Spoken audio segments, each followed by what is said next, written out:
everyone. Welcome. You're listening to the Real Life Podcast, and I am your host, Dale Statram, and I am here with my great co-host, Katie Jones. Hi, guys. Excited to be here. Yes, I'm excited to be here, too. And if you don't know, okay, this is a place where we talk about just real stuff, and sometimes the messy stuff, and sometimes the funny stuff. Yep. I mean, we've talked, last week was Bigfoot. Yeah. And aliens and things like that. We're here for all the above. Why not? Let's talk about it all. And sometimes it's serious stuff and things that are just maybe controversial or messy or hard to talk about in other contexts. So we need to figure out how do we follow Jesus in real life, and sometimes it's not always a straight line, and sometimes it's not as simple as people make it out to be. Yeah. Or as fairy tale like. Oh, you're trying to push that button again, aren't you? You can't. We got to push it every once in a while. Yeah, that's right. It's not a fairy tale. It's not. And sometimes we just have to follow Jesus in the hard stuff. And sometimes he does not remove the hard stuff. Yeah. Right. So, but that would be another podcast. Yeah. Well, it's limitless. It is limitless. Yeah, especially when you guys send us in these awesome questions. No kidding. We love hearing from you guys. And this is the place where you can ask literally anything. There's no judgment. It's always anonymous. Yeah. So even if it's something in your life, I said this last week, where you just want some pastoral advice, chances are there's other people that are walking in a really similar road and could really benefit. So be the first person to ask and bless others. Hey, you know what? And she's like, you want pastoral advice? And of course, I'm always willing and ready to give that. But don't you guys want to hear from Katie too? I mean, Katie's got some good stuff to say too. Come on. I don't know. So anyway, maybe you want to ask Katie a question, and so you can write that and say, you know what? I want to hear Pastor Daly talks too much anyway. So what does Katie think? You can ask. That'd be awesome. But I will put the disclaimer out that I cannot be held responsible. Oh, I see. All right. Ask her anyway. Yeah, you guys, thanks for being on the journey with us. This is so much fun. So we're just going to jump right in. Before we do jump in, I wanted to know your thoughts on this. I saved this. Oh, I have. This was on my. You're just going to drop something on me right now. I am just going to ask your thoughts on this. So this is an Instagram thread from someone named Nick Caldal. Do we like Nick? You know what? He popped up on my feed, and this sparked some thoughts, and I was like, I'm gonna ask Katie about this. Yep. So he has this thread where he talks about what happens when you pray for the devil. He goes on to say, there was a day when I was feeling so tempted. It was a normal day until evil, uncontrollable, perverse thoughts started rushing through my mind. I took a walk. That didn't help. I called a friend. Didn't help. I read scripture. That didn't help. I was about to give in, but out of nowhere, I said out loud, "Devil, Lucifer, I forgive you for tempting me." Then what happened? Then all the perverted and uncontrollable thoughts stopped. I don't know how. I don't know why. None of this is word for word biblical, and yet it was a very real experience. But it seems like the devil could not stay in the presence of such love and forgiveness. It seemed to bother him too much. So here's the lesson. Don't even let bitterness arise for the devil, but forgive him. Bitterness in any level becomes a cancer even towards the devil. Bitterness is his natural language. Speak the language of forgiveness, and you'll be speaking the language of our Father in heaven. Jude 1:9. But when the archangel Michael contended with the devil, was disputing about the body of Moses, he did not pronounce a blasphemous judgment, but said, "The Lord rebuke you." What do you think of that? Well, first of all, I'm not going to. I don't want to say anything negative about somebody's personal experience, especially a personal experience or a spiritual experience that ended in this positive result. And so, okay, I want to be very careful, because this person was helped, this was a good result. Right. They describe some dynamics I think that some people can relate to, where you just can't get out of your head. You just sometimes feel a wave of temptation or evil or darkness or whatever verbiage you want to use. I mean, I can relate to stuff like that. You're just under attack. Yeah. I get it. And so, his method was very, very interesting. So I can't maybe go full on and encourage people to do the same. Mm-hmm. The example that he gave from the book of Jude was interesting because that example of even Michael the archangel, who is one of the most powerful angels, and Satan was probably an archangel too. the angel didn't show up to forgive him. The angel said, "The Lord rebuke you." So interesting. That example seems a little inconsistent with his experience, and yet his experience was good. So please understand. Yeah, absolutely. Since I don't have any biblical principle or passage that tells us to forgive Satan, I'm going to stop short of saying what he did, and yet he does say about forgiveness, and you don't let bitterness reside in your heart, and all true. I don't think that we should be hanging on to bitterness towards anyone, even Satan, because bitterness and resentment is a very damaging human emotion. That if we hang on to it, now we all may feel those things temporarily, but you hang on to those things, it does damage. So again, we're in agreement with just the whole narrative. But it is interesting. I don't think I've ever heard anybody say forgive the devil. Neither had I. It had never even crossed my mind. Yeah.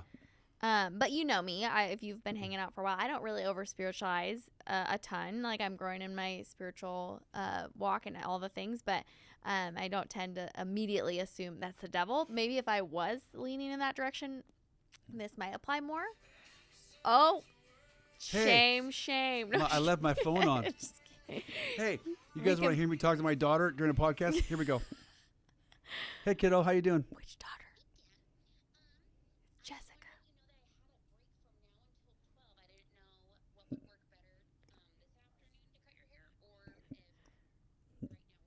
Well, right now you're on my podcast. I'm shooting Hi, my podcast Jessica. right now. Here's Katie. And so everybody's watching you. This is my daughter, Jessica. She called in. She's changed. I could come and get my hair cut earlier. This is how spiritual our conversations are. So anyway, what's the topic? Well, today we haven't really got into our topics yet because Katie just dropped something like on me, and we were. Ask Jessica how she feels about forgiving the devil. Yeah, she brought some article in about some guy who forgave the devil. Anyway, all right, sweetie, I'm gonna get back to changing the world on our podcast. Love you. Okay, bye. She's like, you didn't answer my question, Dad. All right, there you go. Yeah. Real life. Well, we just did real life. We are getting due to have the girls on at some point, all the Saturnine girls again. Oh, it's so time. if you guys if you're like always curious, like, all right, what are they really like? We have done an episode. It wasn't on YouTube though. No, they need to see. It was only on. You could only hear it. So the YouTube is like a whole other experience. Okay, I got 2 daughters, and 33 and 35, and a lovely and wife. They're hilarious. Yes. Okay, so.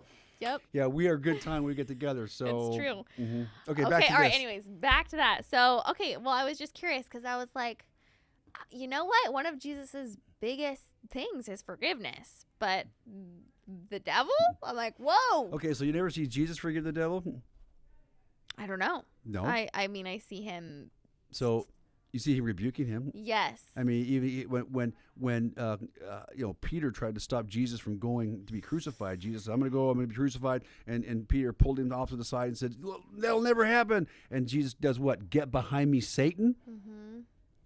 I mean, then you have the whole encounter with Jesus being tempted in the desert and 3 temptations that Satan that gave to Jesus. I mean, so nowhere in there do you ever see Jesus forgiving Satan. So I just... As I'm saying, I don't have a biblical example, a biblical narrative, a biblical principle, a biblical verse. I have nothing that says I should forgive Satan. But I can say, no, you shouldn't let bitterness, resentment, unforgiveness build up in your heart. That's a great point. Yes, that's absolutely. a great point. And so, you can't take all your vengeance out on Satan and be bitter and all that kind of stuff. And yet we're called into a spiritual battle against Satan. I mean, what about all the spiritual battle scriptures? What about Ephesians 6, wearing the armor of God, standing firm against the schemes of the devil? He's not telling you to forgive Satan. He's telling you to kick some butt. Right. All right? Well, so, spiritually speaking. Oh, this is... yeah, right, of course. Well, and there's a weirdness with forgiveness where it's like you can forgive someone and have real strong boundaries and still someone needs to hear truth. Yeah. But we're not talking about another human. We're talking about Satan. So anyways, We don't have to spend a ton of time on it. I was just really curious. It stuck out to me, and I was like, that is such an interesting thought, and I'm so glad it did something wonderful for this person. Absolutely. It's a fascinating conversation, isn't it, though? Yeah. It really is. I was just curious. So, all right, enough of my questions. We can get into your guys' questions now, and you guys want to talk about more Jew stuff. So, first question is, do Jews hate Christians for worshiping a blasphemer? Jesus claimed to be God. Wouldn't that be the highest form of blasphemy? How do these people square this scenario? Okay, so some do and some don't.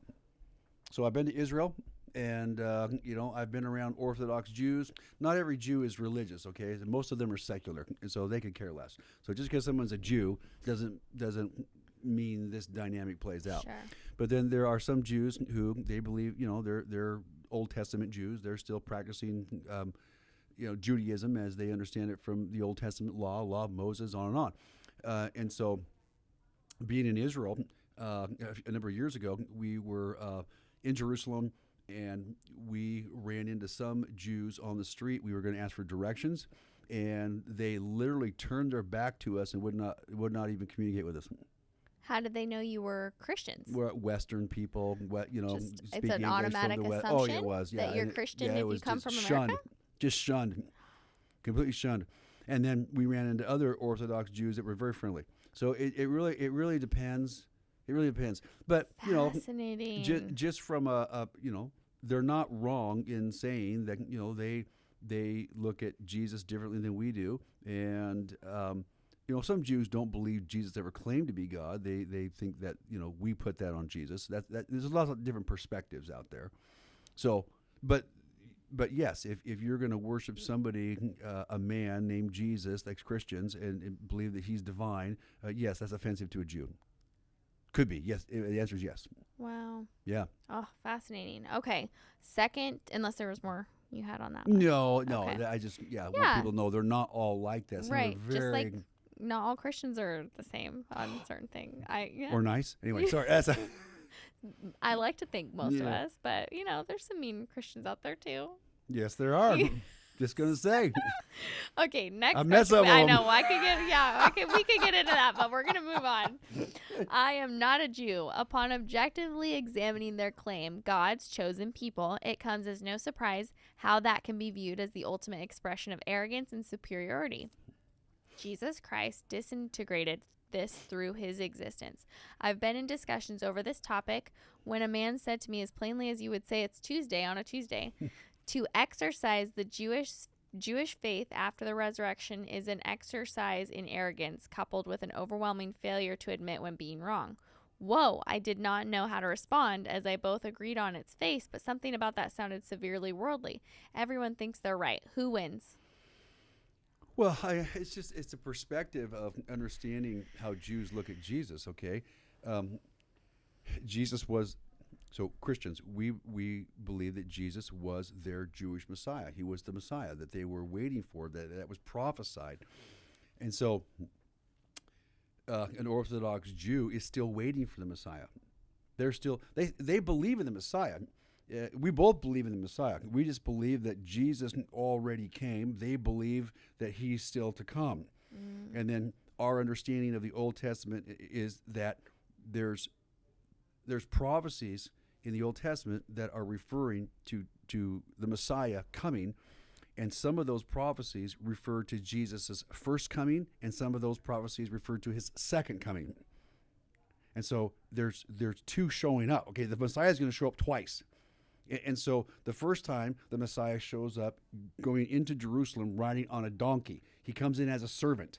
The second time he shows up, it's his second coming. He's coming on a white horse with a robe dipped in blood and a sword. I mean, he is with the armies of heaven by his. He's coming a little bit different the second time, okay? And then it says the Jews will look on him on whom they've pierced. It won't connect until he shows back up a second time. So that's in the Old Testament? It's the Old Testament, yeah. So And So some people still believe the Jews are God's chosen people. Some people believe that was completely done away with Jesus on the cross. There are different perspectives out there. So this person, I think it refers to, well, Jesus done away with all of that. And so there's different perspectives. Once again, people need to know there are different perspectives out there. So there are plenty of people who feel that time frame or dispensation is done and they are no longer God's chosen people. There are people who believe that right now the focus is the church, but eventually the church they believe, will be raptured, and then the Jews will be the focus once again. And they are his chosen people, set aside for a future purpose.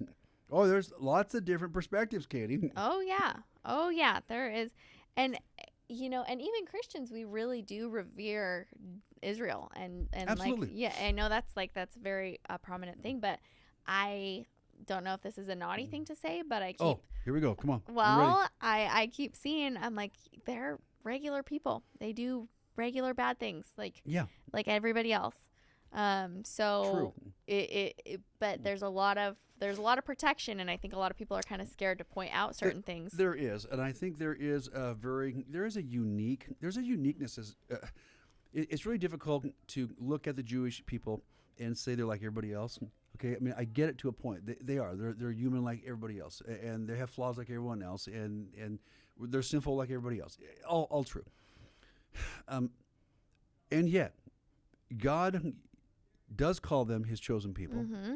All through the Old Testament, God does have purposes and plans for them, unique over any other nation ever. God did preserve the nation of Israel during, almost 2,000 years, 1,900 years of being dispersed. Right. In the world, they were miraculously preserved. There is no other way you can preserve your nationality like that, like they have done, being spread out over, the Bible says, the four corners of the world. They were spread out in countries everywhere, and yet, okay, they still retain. I mean, where are the Amalekites? Where are the Philistines? Where are the Hittites? Where are all these other ancient cultures? They are gone, right. Wiped off from the face of the planet. They no longer exist, and yet, out of all those, ancient the Jews without a country, it's pretty amazing. It is amazing. It's really unique. And so you're going, well, does God still treat them in some type of a unique manner? That's worth a discussion. Yeah. Because there's some history that shows, I think it's a little different maybe, and maybe I don't fully understand it all. And then you have the Abrahamic covenant that some people say, well, it's irrelevant. It doesn't matter anymore. Mm-hmm. But maybe it does, because when the Abrahamic covenant, part of it says that I will bless those who bless you and I will curse those who curse you. Well, that's kind of sobering, right. Because if God does look at them in some special way, and he can do that because he's God, he can choose who he wants and does what he wants. I'm thinking, it might be better to be an ally than an enemy. I'm just saying. Yeah. So, but I totally agree, and I see that mindset. But even in the biblical times, even in the Old Testament, Jews constantly mess up. They constantly serve other gods. They constantly go. They're a hot mess. I mean, you're darn right. So at what point? So you can be an ally for sure, and I know.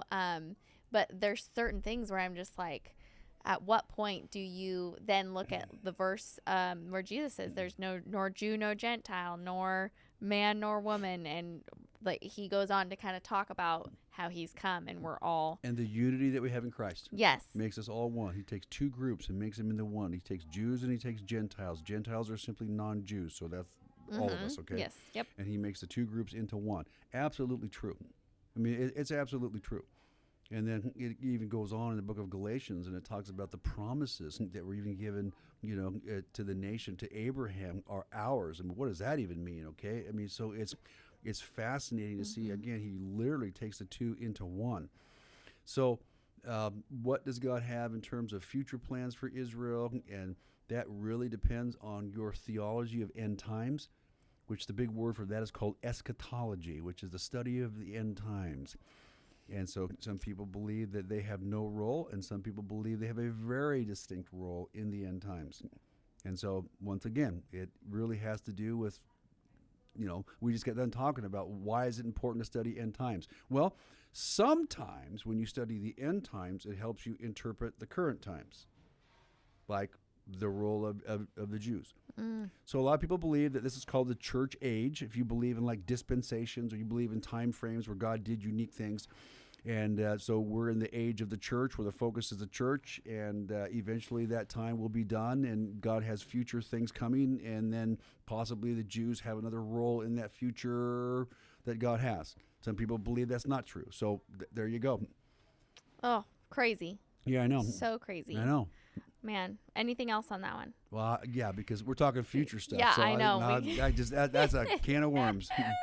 Yeah, if you didn't hear last week, go ahead and go take a little sneak peek. Yeah. You're going to hate me. I have to go pick up my kiddo because it's almost 11:30 here right now. All right. So we had 2 other questions, but this took us 25 minutes. So I think we're going to have to come back. Well, this is a short. And I know. Sorry, guys. I just listen. gotta It's get okay. the You can be kiddo. a mom. We're supportive of Katie being a mom, aren't we? Come on. Yeah, I mean, thanks, she's got to guys. go be a mom. She's got like a tribe of children. 3. Yes. 3. Yes.